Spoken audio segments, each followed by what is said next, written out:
اعوذ باللہ من الشیطان الرجیم بسم اللہ الرحمن الرحیم نحمدہ ونصلی ونسلم علی رسولہ الکریم اما بعد فاعوذ باللہ من الشیطان الرجیم بسم اللہ الرحمن الرحیم شہر رمضان الذی انزل فیہ القرآن صدق اللہ العظیم ان اللہ وملائکتہ یصلون علی النبی یا ایہا الذین آمنوا صلوا علیہ وسلموا تسلیما الصلاۃ والسلام علیک یا سیدی یا رسول اللہ وعلی آلک واصحابک یا سیدی یا رحمت للعالمین۔ اللہ تعالیٰ کی حمد و ثنا سرکار دو عالم رحمت دو عالم صلی اللہ علیہ وسلم کی مقدس منزہ و بلند و بالا بارگاہ میں ہدیہ درود و سلام عرض کرنے کے بعد، ناظرین و سامعین السلام علیکم ورحمۃ اللہ وبرکاتہ۔ جس طرح کہ رمضان مبارک کی عظیم بہاروں کے اندر ہم رمضان مبارک کے متعلق گفتگو جاری کیے ہوئے ہیں، آپ سب حضرات بڑی محبت سے اور بڑی توجہ سے ہماری ویڈیو کو سنتے ہوں گے تاکہ آپ کے علم و عمل میں اضافہ ہو سکے۔ تو ہماری کوشش بھی صرف اور صرف یہی ہوتی ہے کہ ہم اس دنیا میں رہ کر کوئی دین کے بارے میں کوئی ایک مسئلہ ایسا بیان کر جائیں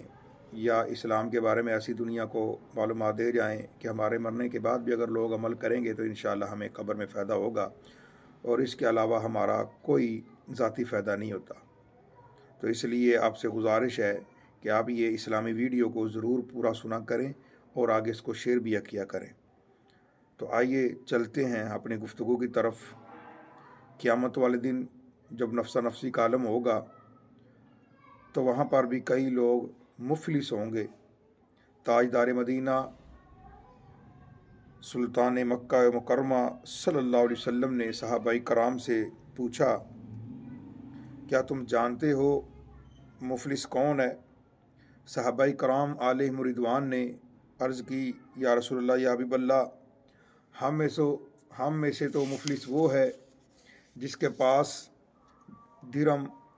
دنیاوی ساز و سامان نہ ہو۔ تو آپ صلی اللہ علیہ وسلم نے ارشاد فرمایا،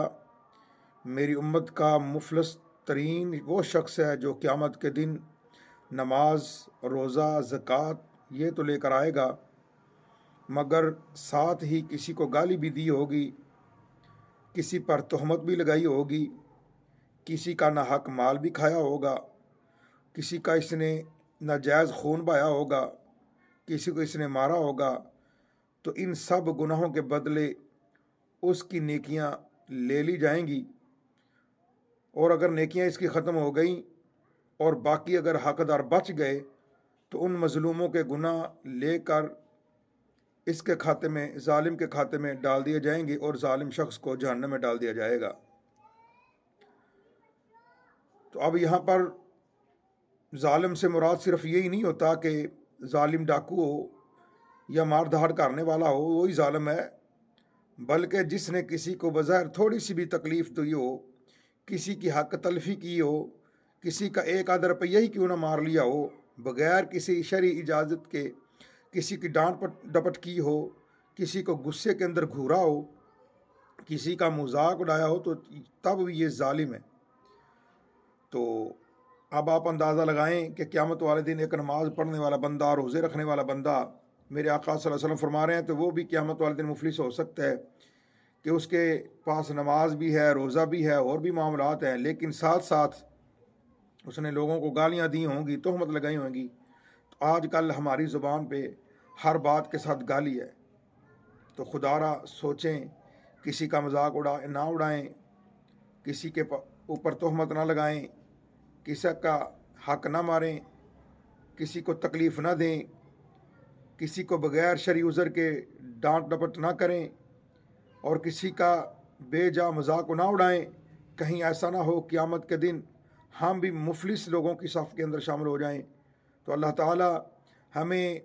دنیا کی مفلسی سے بھی بچائے اور آخرت کی مفلسی سے بھی بچائے۔ اللہ تعالیٰ دنیا میں بھی ہمیں اپنا اور اپنے محبوب صلی اللہ علیہ وسلم کا، اللہ تعالیٰ اپنی عبادت اور مدینے والے صلی اللہ علیہ وسلم محبوب کی اطاعت کرنے کی توفیق عطا فرمائے، اور دنیا میں رہ کر ہی اللہ تعالیٰ ہمیں توبہ کی توفیق عطا فرمائے۔ آمین ثم آمین۔